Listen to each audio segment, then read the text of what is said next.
Dieu soit la louange, la gloire, la puissance et le règne pour les siècles. Amen.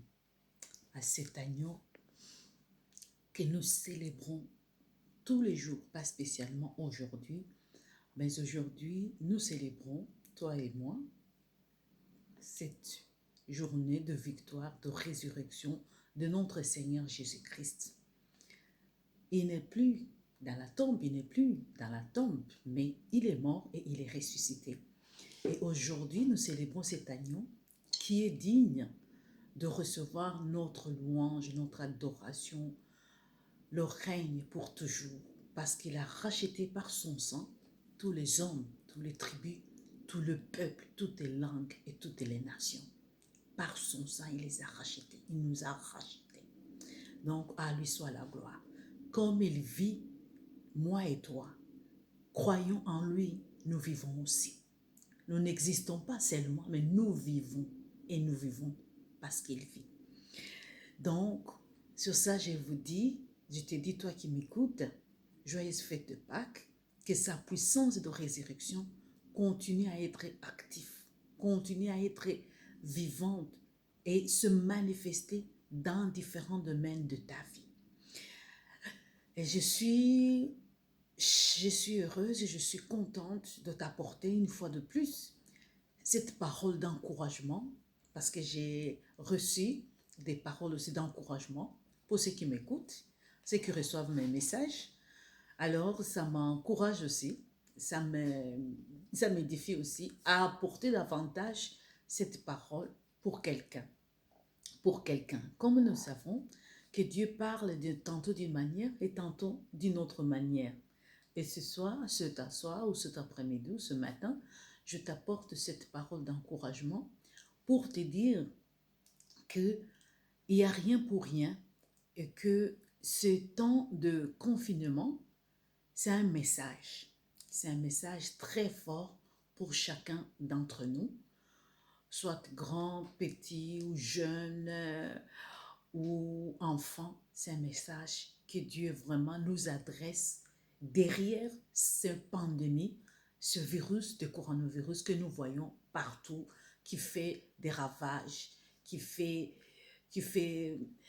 que les gens tombent malades, les gens partent, les autres sont confinés comme toi et moi, qui sont dans cette partie du monde. Il y a d'autres qui ne sont pas confinés, mais je sais que la majorité de la population mondiale est confinée à cause de ce petit virus. Et nous savons bien que quand Dieu nous parle, il va utiliser n'importe quoi pour attirer notre attention. Et ça, cette situation, ça me parle, ça te parle. Vous voyez? Donc, comment je vais t'apporter cette parole d'encouragement pour te dire quoi? Pour regarder cette parole ou ce message, ce qui est caché derrière ce message de confinement. Parce que nous savons qu'on est confiné physiquement. Physiquement, tu es limité à rester chez toi à la maison. Tu es limité à aller simplement faire des courses et rentrer chez toi, faire le sport, peut-être 1 heure, juste aux alentours de là où tu habites, de chez toi, et retourner. Et rester donc 23 heures sur 24 chez toi à la maison. Travail, c'est coupé pour certains, d'autres c'est juste télétravail à la maison. Aller te promener dans les restaurants, aller faire tes événements, aller rencontrer des personnes, aller voir des amis, des potes, des copines, tout est coupé. Pourquoi? Pas simplement pour te protéger. Ça c'est physiquement, ça c'est protéger le corps physique. Et c'est bien, tu dois le protéger. Mais spirituellement aussi, il y a aussi un confinement. Il y a aussi un confinement et je vais t'expliquer que tu dois aussi comprendre. Quand tu es confiné spirituellement, tu es limité. Tu ne sais pas avancer dans quoi Dieu t'a appelé. Tu es limité seulement dans tout ce qu'on appelle confort, tout ce que tu appelles limite ou bien tout ce que tu appelles connu. Tu es limité dans ce que tu connais. Je ne peux pas aller là. Je ne peux pas aller plus loin. Je peux pas me déplacer pour voir tel. Je suis confiné spirituellement dans ma zone de confort. Et qu'est-ce que ça implique? ça implique à ce que tu ne vas pas arriver à ta destination parce que tu es confiné spirituellement. Et c'est ce message que je vais t'apporter ce jour-ci, cette journée-ci, que c'est pas seulement un confinement physique. S'il y a aussi un confinement spirituel où tu dis, je n'ai pas le temps pour faire avancer l'œuvre de Dieu, je n'ai pas le temps pour, dirais-je, répondre à l'appel de Dieu. Parce que j'ai mon travail, j'ai mes enfants, j'ai ma famille, j'ai mon boulot, j'ai mes affaires. Donc, tu es confiné. Tu es confiné avec tes activités où tu fais telle chose, telle chose, telle chose. Mais pour les choses auxquelles Dieu t'a appelé, l'appel principal, primordial, tu n'as pas le temps, tu n'y vas pas. Tu es confiné. Ça, c'est le confinement spirituel ou confinement, qui n'est pas confinement physique. Tu es confiné, ça veut dire que tu es limité à certaines actions, à certains actes, à certaines activités. Mais je vais te dire ceci, laisse-moi te dire ceci, que ce confinement-là va t'apprendre, c'est comme si c'est une sonnette d'alarme pour te dire les choses auxquelles tu es limité simplement à faire, ou bien tu t'inventes, moi, j'ai pas le temps, les choses de Dieu ou l'appel, c'est quoi ça? J'ai le travail, j'ai ceci, toutes ces activités, tout d'un coup, comme on est dans le confinement physique ici, c'est arrêté. Parce que parfois, et souvent, nous avons une illusion d'optique. Nous sommes dans les illusions où nous courons derrière les mirages. Nous courons derrière les futilités. Aujourd'hui, les gens qui parlaient, je ne peux pas m'en dépasser, je dois aller au restaurant, je dois aller voir les amis, je dois aller. Aujourd'hui, tu es en train de vivre sans toutes ces choses. Parce qu'on a vu que ces choses, c'est quoi? C'est parfois vanité, vanité, inutile. Tu peux vivre sans. Ou je vais faire le shopping. Tous les jours, je vais faire le shopping. Tous les saisons, il y a des nouvelles, il y a des nouvelles, il y a des nouveautés, il y a de ceux qui sont au fashion, les tendances. Aujourd'hui, tu peux vivre sans ces choses. Pour te dire que nous vivons aussi dans ces nouveaux aussi confinements où je fais ça, où je fais ça. Mais laisse-moi te dire ceci, que ce Jésus-Christ, l'agneau immolé, lorsqu'il est venu lui-même, il a fait tout pour accomplir sa mission principale pour laquelle il était ici. Et quand il a fini, il a dit à ses disciples, allez, commencez à Jérusalem. Mais ne restez pas confinés seulement à Jérusalem. Allez aussi à Samarie et jusqu'aux extrémités de la terre. Apportez aussi cette bonne nouvelle. Mais qu'est-ce qu'eux, ils ont fait? Non, ils sont restés à Jérusalem. C'était cool, c'était chouette, c'était bien, ils se connaissent entre eux. Ils connaissent maman, papa, ils connaissent les frères et les sœurs, ils sont chauds, ils sont au chaud avec les frères, avec les gens qu'ils connaissent.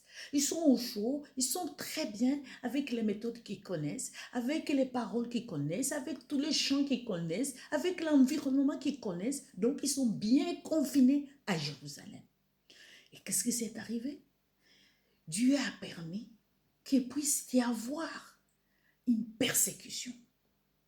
Et merci pour cette persécution. Ça les a permis de sortir de leur confinement, de leur zone de confort. Ils étaient bien confortables. Mais dans leur confort-là, ils n'accomplissaient pas le but principal pour lequel Dieu et Jésus-Christ les avaient équipés et leur avait donné le mandat. Ce n'était pas pour rester à Jérusalem. Et je sais que le mandat pour ta vie, ce n'est pas de rester dans ton confinement. Ce n'est pas de rester dans le confinement, pas physique. Parce que ce confinement ici va terminer bientôt. Ça va finir. On ne va pas rester confiné à la maison. Mais je parle d'un autre confinement là, où tu sors dans un confinement physique, mais tu rentres dans un autre confinement. Où c'est le travail, c'est la maison, c'est les enfants, c'est cela. C'est une autre sorte de confinement. Tu ne vas pas au-delà de cela. Et qu'est-ce qui s'est passé avec ces disciples? Il y a eu la persécution. Et grâce à cette persécution, comme je vous ai dit toujours, la crise, ça veut dire que la crise, quand ça vient, Ça va t'imposer le changement. Et cette persécution les a permis de sortir de leur confort, de sortir de leur confinement, parce qu'ils voulaient seulement rester à Jérusalem. Ils ont perdu leurs biens, ils ont perdu certaines des familles. Mais le principal chose est qu'ils sont sortis de leur zone de confort. Ils étaient bien confortables. Et c'est ça pour toi qui m'écoute. S'il y a des choses, s'il y a des activités, il y a des obstacles qui t'entourent ou bien qui entourent ta vie et qui ont bouclé ta vie, encerclé ta vie, de sorte que tu te trouves pas seulement dans un confinement physique où toute la nation entière, Belgique, on est en confinement, mais il y a un autre confinement là. Toutes ces choses-là que tu fais et que tu n'as pas le nez dans l'appel principal à laquelle Dieu t'a appelé. Ça, c'est un autre confinement qui t'a amené, qui fait que la crise ici nous traversons tous de pandémie, ça va te permettre, je prie et je crois et je l'espère pour toi, que tu vas sortir non seulement de ce confinement, aussi de ce confinement qui tu vas sortir, en fait que tu entres dans la zone où Dieu t'appelle pour aller exercer l'appel et la mission principale. Je sais qu'aujourd'hui, nous avons des excuses. Oh, je ne peux pas faire ça. Oh, je ne peux pas accomplir ça. Oh, j'ai ça. Oh, j'ai ceci. Toi-même, tu connais des excuses et tu connais des avances que tu donnes, comme quoi je ne peux pas faire, je n'ai pas le temps, je n'ai pas le temps, je n'ai pas la capacité, je n'ai pas les moyens, je n'ai pas ça. Mais tout d'un coup, aujourd'hui, tous les avancées que tu disais, c'est arrêté aujourd'hui. Mais l'appel de Dieu pour ta vie, c'est qui est bien, ça persiste. Ça reste avec toi. Et c'est de cela que je te parle. Je parle pour te dire, sors de ce confinement spirituel. Sors de ce confinement aussi, de ton appel primordial. En fait que tu puisses aller loin et que tu puisses aller accomplir la mission principale pour laquelle Dieu a permis que tu sois en vie aujourd'hui, que moi aussi je sois en vie. C'est pour cela que je te laisse cette prière, cette parole que l'apôtre Paul, la prière aussi qu'il priait aux autres personnes ici à Colossiens 4, verset 12, il dit, Épaphras qui est de vôtre vous salue, serviteur de Jésus-Christ. Il ne cesse de combattre pour vous dans ses prières, en fait que vous tenez bon. Tiens bon, mon frère, ma soeur. Tiens bon. Il dit, comme des hommes faits, pleinement disposés à faire toute la volonté de Dieu. Donc, je pense, j'ai prié et je désire ardemment que le confinement physique ici va t'aider à sortir d'un autre confinement aussi, spirituel, confinement aussi, que tu es là-dedans où tu n'entres pas dans l'appel de Dieu. Tu vas prier pour que tu tiens bon et que tu sois surtout disposé à faire pleinement la volonté de Dieu pour ta vie. La volonté de Dieu pour ta vie. Parce qu'à la fin du compte, le temps est en train de passer, comme je l'ai écrit dans le livre. Le temps, le plus grand ressource que nous avons, c'est le temps. Tu n'avais pas le temps. Aujourd'hui, tu as le temps. Depuis le mois de mars, bientôt ça va se faire un mois presque. Qu'est-ce que tu fais avec le temps de confinement, pendant ce temps de confinement physique? C'est pour t'aider aussi à réfléchir, à prier, pour que quand tu sors physiquement, tu vas aussi sortir spirituellement. Tu vas aussi te libérer de tout ce qui t'est retenu, en fait que tu n'accomplisses pas la mission, en fait que tu n'entres pas dans ton appel primordial pour laquelle Dieu t'a mis ici. C'est pour cela qu'il dit, je prie pour que tu tiens bon, pour que tu sois fort et que tu sois disposé. Sois disposé. Quand tu es disposé, tu vas faire la volonté de Dieu. Je sais que toi, tu connais ce que tu dois faire. Dieu t'a déjà parlé. Mais comme on est tout le temps faire quoi? Distraction. Distraction, c'est devenu l'ordre du jour, de nos jours. Distraction. Distraction de quoi? Des choses futiles, des choses inutiles, des choses qui n'ont aucune valeur éternelle. Des choses qu'aujourd'hui, on est distrait. Toutes ces choses s'est arrêtées. Les clubs sont arrêtés, les fitness sont arrêtés, les musiciens sont arrêtés, tout même le tennis, toutes ces choses auxquelles on crie, on dit je vais vivre, les voyages de ceux qui vont en avion, tout s'est arrêté. Parce qu'à la fin du compte, tu vois, et moi je vois, je peux vivre sans ces choses. Et nous sommes, Dieu est en train de nous dire, rétablissez les priorités. Sortez de ces confinements, de toutes ces choses qui veulent vous maintenir captifs, entourés, encerclés, accaparer votre vie, alors que je vous ai appelé pour des choses d'une autre valeur supérieure. C'est pour cela que je prie pour toi pendant ce Pâques-ci. Le Pâques-ci, ça veut dire c'est la résurrection. Jésus-Christ est sorti pour que tu ne célèbres pas, tu ne parles pas simplement, c'est les œufs de Pâques, c'est le ceci, mais que que tu sors aussi de toutes ces choses qui essaient de te confiner en fait que tu n'accomplisses pas la mission primordiale suprême comme ton maître qui a dit tout est accompli. J'ai accompli, c'est pourquoi je suis venu ici sur la terre pour faire. Donc, j'espère que tu vas saisir ce message parce que Dieu te parle, parce qu'il a dit, il parle tantôt d'une manière et tantôt d'une autre. Et quand tu écoutes, tu vas l'appliquer. Et quand on va sortir du confinement physique, tu sortiras aussi. Ça sera un signe, comme Dieu dit toujours, les fils d'Isaac. Ceci, ça doit être un signe. Ça, c'est un signe pour toi aussi, où Dieu utilisera ce confinement physique pour te sortir de ton confinement spirituel. Donc, jusqu'à la semaine prochaine, j'espère que tu vas aller très bien et que tu vas mettre en pratique ces paroles d'encouragement, d'édification pour que tu puisses arriver à ton vrai shift après ce confinement. Que le Seigneur te garde et te bénisse abondamment. Shalom, shalom.